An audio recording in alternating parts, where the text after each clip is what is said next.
Hello friends. देखिए friends, class 6 के NCERT geography में हम लोग चैप्टर 1, चैप्टर 2 और चैप्टर 3 को हम लोग जो है कि कंप्लीट कर चुके हैं। आज हम लोग जो है कि चैप्टर 4 के एमसीक्यूज को कंप्लीट करेंगे। ठीक है, जैसे कि आपको पता है टीआरई 1, टीआरई 2 और टीआरई 3 में जियोग्राफी के सभी प्रश्न जो है कि 6 से लेकर 10 तक के एनसीईआरटी जियोग्राफी से पूछे गए थे। ठीक है, तो जिसमें हम लोग क्लास 9th और क्लास 10th को हम लोग कंप्लीट कर चुके हैं, और जो है कि हम लोग क्लास 6 के एनसीईआरटी ज्योग्राफी को हम लोग फाइनल कर रहे हैं। फिर उसके बाद जो है कि 7th और 8th को हम लोग कंप्लीट करेंगे। ठीक है, तो आइए फ्रेंड्स, यहाँ पे अब हम लोग एमसीक्यूज को जो है कि यहाँ पे स्टार्ट करते हैं। और सबसे पहले फ्रेंड्स देखिएगा, क्लास 6 के एनसीईआरटी ज्योग्राफी में अध्याय नंबर 4 में पहला प्रश्न हमारा जो है कि क्या है, निम्नलिखित में से कौन सा थीमैटिक मानचित्र के अंतर्गत नहीं आता है। देखिए फ्रेंड्स, आप जो है कि प्रैक्टिस करेंगे एग्जाम में या जो है कि बुक से या कहीं भी, तो सबसे पहले प्रश्न को आपको ध्यान से पढ़ना है और इसमें नहीं या असत्य या गलत है, ये सारी चीज़ों को आपको जो है कि ध्यान में रखना है। ठीक है, तो निम्नलिखित में से कौन सा थीमैटिक मानचित्र के अंतर्गत नहीं आता है। ठीक है, तो सबसे पहले आपको पता होना चाहिए कि थीमैटिक मानचित्र होता क्या है और थीमैटिक मानचित्र के अंतर्गत क्या क्या चीज़ें आती है। ठीक है, तो सबसे पहले इसका राइट आंसर हम लोग जान लेते हैं। थीमैटिक मानचित्र के अंतर्गत जो है कि ये पठार आपका नहीं आता है। ठीक है, ऑप्शन नंबर यहाँ से जो है कि सी बिल्कुल राइट आंसर हो जाएगा।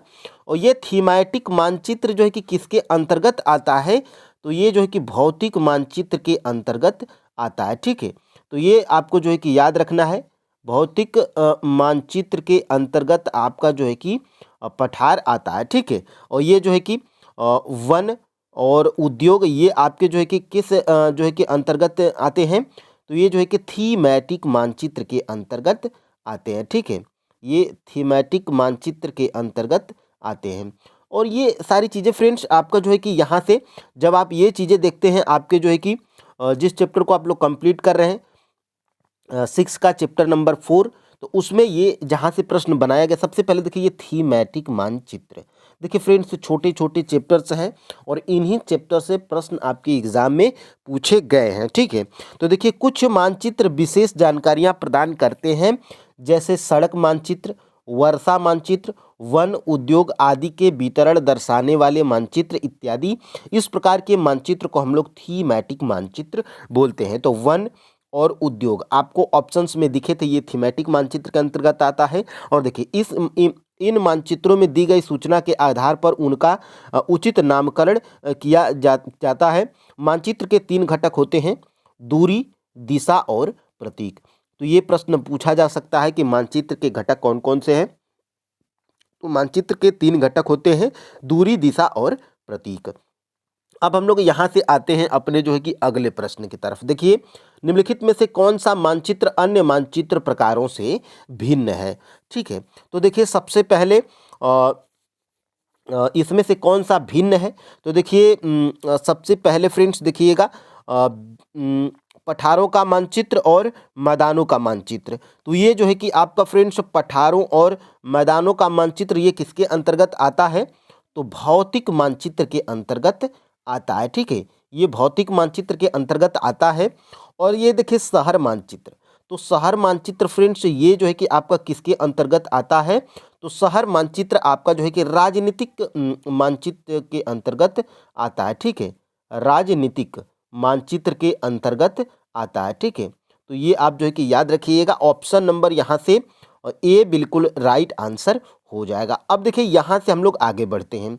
देखिएगा, भौतिक मानचित्र और राजनीतिक मानचित्र मानचित्र इन दोनों के बारे में आपको जो है कि यहाँ पे देखना है। देखिए, पृथ्वी की प्राकृतिक आकृतियों जैसे पर्वतों, पठारों, मैदानों, नदियों, महासागरों इत्यादि को दर्शाने वाले मानचित्र को भौतिक या उच्चावच मानचित्र कहा जाता है। ठीक है, और देखिए राजनीतिक मानचित्र हम लोग किसको बोलेंगे, तो राज्यों, नगरों, शहरों, गांवों और विश्व के विभिन्न देशों व राज्यों तथा उनकी सीमाओं को दर्शाने वाले मानचित्र को हम लोग राजनीतिक मानचित्र कहा जाता है। छोटे छोटे चैप्टर्स हैं, लेकिन विशेष जानकारी इसमें जो है कि दी गई है। और यहाँ से अगर आप जो है कि पढ़ते हैं, प्रैक्टिस करते हैं, तो ये सारी चीज़ें आपको जो है कि एग्ज़ाम में भी देखने को मिलेंगी। दिया गया चिन्ह, यानी कि ये वाला जो चिन्ह है, आप इसको बराबर बोलते हैं मैथ में, ठीक है, बराबर बोलते हैं, किसका प्रतीक है? ठीक है, तो देखिए फ्रेंड्स, ये कच्ची सड़क का जो है कि प्रतीक है, आपके इस चैप्टर में दिया गया है। ऑप्शन नंबर यहाँ पे बी बिल्कुल राइट आंसर हो जाएगा। अब देखिए यहाँ पे विभिन्न जो है कि चित्र यहाँ पे दिया गया है, और ये जो है कि देखिए ये स्ट्रेट लाइन, यानी कि ये बड़ी वाली जो लाइन आपको रेल की पटरी की तरह दिखेगी, ये जो है कि पक्की सड़कों का प्रतीक है, और ये आपका जो है कि कच्ची सड़कों का प्रतीक है। यहाँ पे आपको जो है कि दिख रहा है, और ये अंतर्राष्ट्रीय का प्रतीक है, ये राज्य का प्रतीक है, और ये जो है कि जिला का प्रतीक है, और ये जो है कि आपका मंदिर का प्रतीक है, गिरजाघर का प्रतीक है, मस्जिद का प्रतीक है, और ये जो है कि आपका छतरी का प्रतीक है। तो ये विभिन्न आपके, ये बस्ती का प्रतीक है, ये जो है कि कब्रिस्तान का प्रतीक है, ये पेड़ का प्रतीक है, ये जो है कि घास का प्रतीक है। तो ये विभिन्न प्रतीक आप जो है कि याद रखेंगे, आपको जो है कि कहीं ना कहीं काम आने वाली है। ठीक है, देखिए चुंबकीय सुई की दिशा हमेशा होती है। तो देखिए फ्रेंड्स, चुंबकीय सुई की दिशा जो है कि हमेशा उत्तर दक्षिण की तरफ जो है कि होती है। ऑप्शन नंबर यहाँ से जो है कि बी बिल्कुल राइट आंसर हो जाएगा। और ये चुंबकीय सुई आपको जो है कि यहाँ पे दिखाई भी दे रही है। देखिए, हम दिक्सूचक की सहायता से किसी स्थान की दिशा का पता लगा सकते हैं। यह एक यंत्र है जिसकी सहायता से मुख्य दिशाओं का पता लगाया जाता है।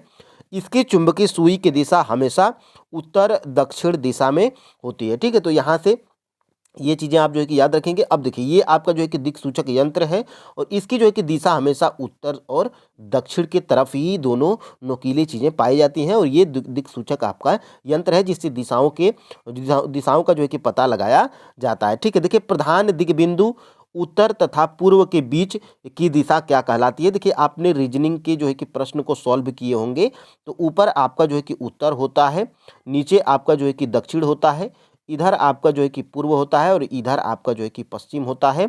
अब प्रश्न आपसे इसमें पूछा क्या गया है, देखिए प्रधान दिग्बिंदु, ये आपके जो है कि प्रधान दिग्बिंदु हैं। ठीक है, अब इन दिग्बिंदुओं के बारे में क्या कह रहा है कि उत्तर तथा पूर्व के बीच, यानी कि ये उत्तर तथा पूर्व, यानी कि ये वाली दिशा क्या है?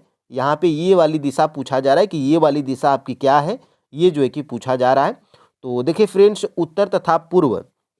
उत्तर तथा पूर्व के बीच की दिशा को हम लोग क्या बोलते हैं? उत्तर पूर्व बोलते हैं। ठीक है, तो यहाँ पे उत्तर पूर्व हो जाएगा। उसी तरीके से पश्चिम और दक्षिण के बीच में तो दक्षिण और पश्चिम हो जाता है। ठीक है, और ये उत्तर और पश्चिम के बीच में उत्तर और पश्चिम हो जाता है। ठीक है, और ये जो है कि आपका दक्षिण और पूर्व के बीच में तो आपका जो है कि दक्षिण और पूर्व हो जाता है। ठीक है, तो ये चीज़ें आप याद रखिएगा। इसका राइट आंसर क्या है? उत्तर और पूर्व, इसका जो है कि राइट आंसर है ऑप्शन नंबर यहाँ से सी बिल्कुल राइट आंसर हो जाएगा। अब हम लोग आगे बढ़ेंगे, यहाँ से देखेंगे, देखिएगा ये आपका जो है कि दिया गया है, इसको आप स्क्रीनशॉट ले सकते हैं।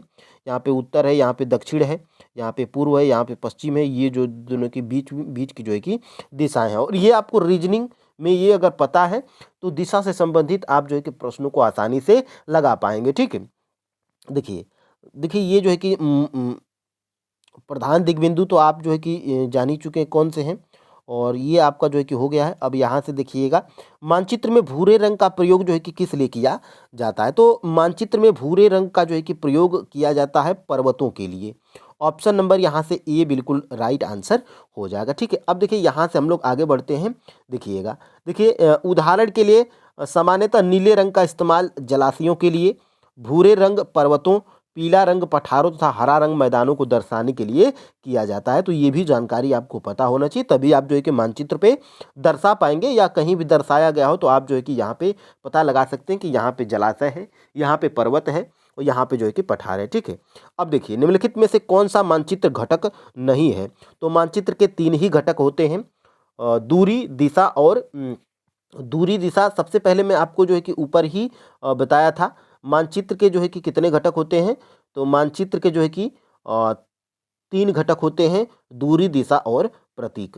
ठीक है, तो यहाँ पे 7 नंबर प्रश्न की तरफ हम लोग जो है कि चलते हैं।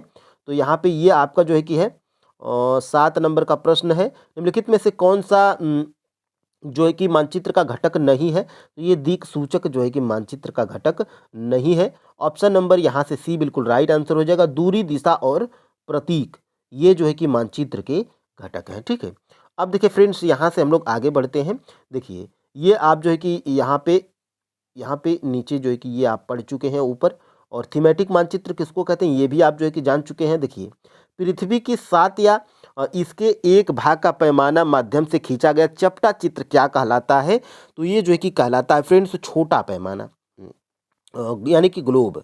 ग्लोब, ठीक है। तो ऑप्शन नंबर यहाँ पे बी बिल्कुल राइट आंसर हो जाएगा। और ग्लोब जो है कि छोटा पैमाना के अंतर्गत आता है।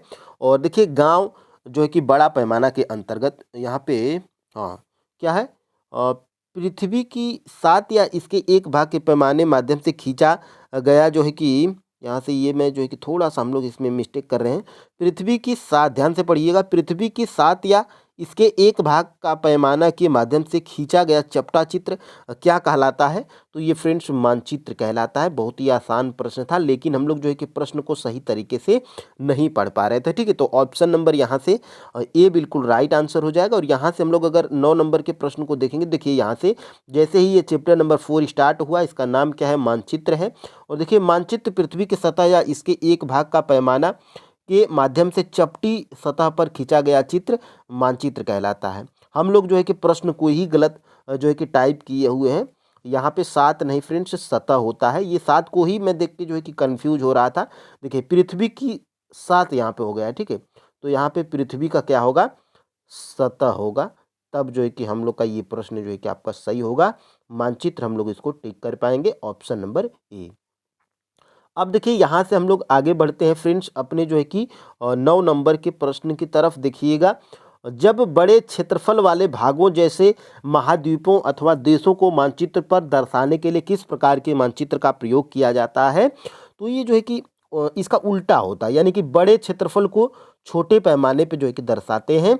ऑप्शन नंबर यहाँ पे ऑप्शन नंबर यहाँ पे बी बिल्कुल राइट आंसर हो जाएगा। और गांव या शहर को बड़े पैमाने पे दर्शाते हैं। ठीक है, तो इसमें गांव या जो है कि शहर हो जाएगा। ठीक है, गांव या शहर को। और यहाँ से ये जो है कि आपका छोटा पैमाना हो जाएगा, महाद्वीपों अथवा देशों के। ऑप्शन नंबर यहाँ पे बी है। और जैसे ही आप जो है कि इस बुक में देखेंगे, तो देखिए, जब बड़े क्षेत्रफल वाले भागों जैसे महाद्वीपों या देशों को कागज पर दिखाना होता है, तब हम छोटे पैमाने का प्रयोग करते हैं। उदाहरण के लिए मानचित्र पर 5 सेंटीमीटर स्थल के 500 किमी को दर्शाता है, इसे छोटे पैमाने वाला मानचित्र कहते हैं।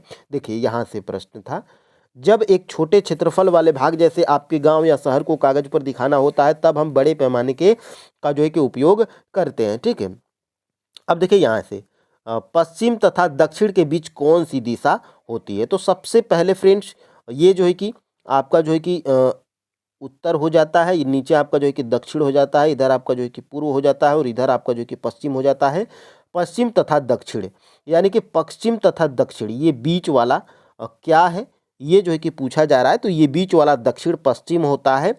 ऑप्शन नंबर यहाँ से जो है कि सी बिल्कुल राइट आंसर हो जाएगा। ठीक है, ऑप्शन नंबर सी। तो ये जानकारी फ्रेंड्स मानचित्र में आपको होना चाहिए, तभी आप जो है कि मानचित्र को सही कर पाएंगे। इसको आप स्क्रीनशॉट ले लीजिए, ये जो है कि आपको रीजनिंग में भी काम आएगा। जब डायरेक्शन यानी कि दिशा से संबंधित प्रश्न पूछे जाते हैं, तो उसमें ये जो है कि जानकारी होना चाहिए। ठीक है, एक छोटे क्षेत्र का बड़े पैमाने पर खींचा गया रेखा चित्र कहलाता है। ठीक है, तो ये जो है कि क्या कहलाता है? तो ये जो है कि खाका कहलाता है। ऑप्शन नंबर यहाँ से सी बिल्कुल राइट आंसर हो जाएगा। ठीक है, अब देखिए यहाँ से हम लोग देखते हैं अपना, देखिए खाका क्या है? एक छोटे क्षेत्र का बड़े पैमाने पर खींचा गया रेखा चित्र क्या कहलाता है? खाका कहलाता है। तो यहीं से ये प्रश्न जो है कि आपका बनाया गया था। अब देखिए यहाँ से मुख्य दिशाओं का पता लगाने के लिए किसका प्रयोग किया जाता है? ठीक है, तो मुख्य दिशाओं का पता लगाने के लिए दिक्सूचक यंत्र का जो है कि प्रयोग किया जाता है, जिसकी दिशा कैसी होती है? उत्तर से दक्षिण होती है। ठीक है, ये होता है आपका। और ये ऑप्शन नंबर यहाँ से सी है, मुख्य दिशाओं का पता लगाने के लिए दिक्सूचक यंत्र का प्रयोग किया जाता है। अब यहाँ से देखिएगा, देखिए हम दिक्सूचक की सहायता से किसी स्थान की दिशा का पता लगा सकते हैं। इसकी चुंबकीय सुई की दिशा हमेशा उत्तर दक्षिण होती है, यानी कि ऊपर उत्तर होता है, नीचे दक्षिण होता है, और इसी साइड के जो है कि दिशाओं में इसकी दिशा होती है। ठीक है, ये आप जो है कि देख पा रहे होंगे। अब देखिए यहाँ से निम्नलिखित में से कौन सा भौतिक या उच्चावच मानचित्र नहीं है। ठीक है, तो इसमें बताना है कि कौन सा नहीं है। तो वनों का जो है कि मानचित्र, ये जो है कि आपका भौतिक या उच्चावच मानचित्र नहीं है। तब ये है क्या? तो ये है फ्रेंड्स आपका जो है कि थीमैटिक मानचित्र के अंतर्गत आता है आपका वनों का मानचित्र। ठीक है, और यहाँ से फ्रेंड्स आगे हम लोग बढ़ते हैं। देखिए, भौतिक मानचित्र के अंतर्गत सबसे पहले पर्वत, पठार, मैदान, नदियां, महासागर इत्यादि को दर्शाते हैं, तो इसे भौतिक या उच्चावच मानचित्र बोलते हैं। और वन जिसमें आता है ये जो है कि आपके थीमैटिक मानचित्र के अंतर्गत आता है। ठीक है, अब देखिए यहाँ से हम लोग आगे बढ़ते हैं। देखिए, निम्नलिखित में से कौन सा राजनीतिक मानचित्र नहीं है? तो राजनीतिक मानचित्र इसमें से कौन सा नहीं है? तो देखिए, जो सड़क मानचित्र है ये जो है कि आपका राजनीतिक मानचित्र नहीं है। जिसमें गांव, देश, शहर, राज्य आते हैं वो जो है कि राजनीतिक मानचित्र है। और ये सड़क मानचित्र आपका जो है कि ऑप्शन नंबर, ये राजनीतिक मानचित्र के अंतर्गत नहीं आता है। ठीक है, ऑप्शन नंबर यहाँ से सी बिल्कुल राइट आंसर हो जाएगा। और सड़क मानचित्र किसके अंतर्गत आता है? तो ये जो है कि थीमैटिक मानचित्र के अंतर्गत आता है। ठीक है, अब देखिए यहाँ से हम लोग आगे बढ़ते हैं। देखिए, राजनीतिक मानचित्र, देखिए राज्य, नगर, शहर, गांव, विश्व के विभिन्न देशों, राज्य, उनकी सीमाओं को दर्शाने के लिए राजनीतिक मानचित्र का जो है कि उपयोग किया जाता है। अब देखिए यहाँ से निम्नलिखित में से कौन सा थीमैटिक मानचित्र नहीं है? तो इसमें से कौन सा थीमैटिक मानचित्र नहीं है? तो ये जो है कि आपका महासागरों का मानचित्र, ये जो है कि थीमैटिक मानचित्र नहीं है। ठीक है, ऑप्शन नंबर यहाँ से ए बिल्कुल राइट आंसर हो जाएगा। तो सबसे पहले ये जो है कि वर्षा, वन, उद्योग, ये सभी क्या हैं? थीमैटिक मानचित्र के अंतर्गत आ रहे हैं। ठीक है, अब आप जो है कि इसको देखिएगा, थीमैटिक मानचित्र, देखिए सड़क मानचित्र, वर्षा, वन, उद्योग आदि के वितरण को दर्शाने के लिए इसे थीमैटिक मानचित्र बोलते हैं। और मानचित्र के 3 घटक दूरी, दिशा और प्रतीक होते हैं। और देखिए, नीले रंग का इस्तेमाल किसे दिखाने में प्रयोग होता है? तो जलाशयों को, नीले रंग को जो है कि इस नीले रंग का जो है कि प्रतीक जलाशयों को दर्शाने के लिए जो है कि प्रयोग किया जाता है। और सबसे पहले फ्रेंड्स देखिएगा यहाँ से, ये आपका ऑप्शन नंबर जो है कि ए बिल्कुल राइट आंसर हो जाएगा। ठीक है, अब देखिए यहाँ से हम लोग आगे बढ़ते हैं। देखिए, उदाहरण के लिए नीले रंग का इस्तेमाल जलाशयों, भूरा रंग का पर्वत, पीला रंग का पठार, हरा रंग का जो है कि मैदान के लिए प्रयोग होता है। ठीक है, अब देखिए यहाँ से निम्नलिखित में से किसके लिए पैमाना आवश्यक है? तो ये जो है कि महत्वपूर्ण है, किसके लिए पैमाना आवश्यक है? तो मानचित्र के लिए जो है कि पैमाना आवश्यक है। ऑप्शन नंबर यहाँ से ए बिल्कुल राइट आंसर हो जाएगा। और पर्वतों, यहाँ से आगे हम लोग बढ़ते हैं और यहाँ से देखिएगा, ये देखिए मानचित्र पृथ्वी की सहायता से इसके एक भाग का पैमाना माध्यम से चपटी सतह पर खींचा गया, लेकिन एक गोलाकार पूरी तरह से चपटा असंभव है। ये आप जो है कि इसको देख चुके हैं। अब देखिए, वृक्षों के वितरण को दिखाने वाले मानचित्र हैं, यानी कि वृक्षों के वितरण को दिखाने वाला मानचित्र कौन सा है? तो ये थीमैटिक मानचित्र के अंतर्गत आता है, वृक्षों का वितरण या वनों का वितरण। ऑप्शन नंबर यहाँ से बी बिल्कुल राइट आंसर हो जाएगा। ठीक है, देखिए छोटा सा चैप्टर था, लेकिन मैं इसको जो है कि एक भी प्रश्न इसमें से जानबूझ के 20 या 22 प्रश्न को मैं बनाया हूं, ताकि ये आपको जो है कि बढ़िया तरीके से क्लियर हो जाए। ठीक है, तो थीमैटिक मानचित्र आप नोट डाउन करिएगा, सड़क, वर्षा, वन, उद्योग आदि के वितरण को थीमैटिक मानचित्र में दर्शाया जाता है। ये आप जो है कि ऊपर ही देख चुके हैं। देखिए, दिक्सूचक का उपयोग किया जाता है, तो मुख्य दिशा का पता लगाने के लिए दिक्सूचक यंत्र का प्रयोग किया जाता है। और दिक्सूचक यंत्र जो है कि किन दिशाओं में हमेशा दिशा का ज्ञान कराता है? तो ये होता है। और दिक्सूचक हमेशा उत्तर और दक्षिण दिशाओं की तरफ इसकी सुई की नोक होती है, इसीलिए इसी दिशाओं का पता लगाया जाता है। ठीक है, अब देखिए यहाँ से हम दिक्सूचक की सहायता से किसी दिशा का पता लगा सकते हैं। यह एक यंत्र है जिसकी सहायता से मुख्य दिशाओं का पता लगाया जाता है। इसकी चुंबकीय सुई उत्तर दक्षिण दिशा में होती है। ठीक है, जानबूझ के मैं जो है कि प्रश्नों को लपेट के इसमें बनाया हूँ, और ये यहाँ से आपके सभी प्रश्न कंप्लीट होते हैं। और ये देखिए, ये आपका चैप्टर नंबर 4 स्टार्ट हो गया। अब देखिए यहाँ से ये एक बार हम लोग फिर से सभी की परिभाषा देख लेते हैं। यहाँ से यहाँ से देख लेते हैं। मानचित्र पृथ्वी की सतह या इसके एक भाग के पैमाने माध्यम से चपटी सतह पर खींचा गया, इसको मानचित्र हम लोग बोलते हैं। मानचित्र से एक ग्लोब की अपेक्षा हमें ज़्यादा जानकारी प्राप्त होती है। मानचित्र विभिन्न प्रकार के होते हैं। मानचित्र कितने प्रकार के होते हैं? तो भौतिक मानचित्र, ठीक है, भौतिक मानचित्र और राजनीतिक मानचित्र। भौतिक मानचित्र के अंतर्गत पर्वत, पठार, मैदान, नदियाँ, महासागर इत्यादि आते हैं। राजनीतिक के अंतर्गत राज्य, देश, गांव, शहर आदि आते हैं। ये आप जो है कि जान चुके हैं। अब देखिए यहाँ से एक होता है थीमेटिक मानचित्र। थीमेटिक मानचित्र के अंतर्गत सड़क, वर्षा, वन, उद्योग आदि का वितरण होता है। और मानचित्र के 3 घटक होते हैं: दूरी, दिशा और प्रतीक। ठीक है, तो ये आप जो है कि देख चुके हैं। अब देखिए यहाँ से प्रश्न बनाया गया था, जब बड़े क्षेत्रफल वाले भागों जैसे महाद्वीपों, देशों का कागज पर दिखाना होता है तो हम जो है कि छोटे पैमाने का उपयोग करते हैं।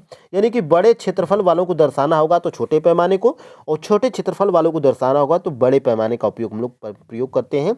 ये एक दूसरे को विपरीत है। अगर आपको नहीं पता है तो आप जो है कि आसान प्रश्न को गलत कर देंगे। ठीक है, अब देखिए यहाँ से ये सभी चीज़ें हैं, और ये आपको जो है कि इसमें पूछा जाएगा कि कौन से प्रधान बिंदु होते हैं।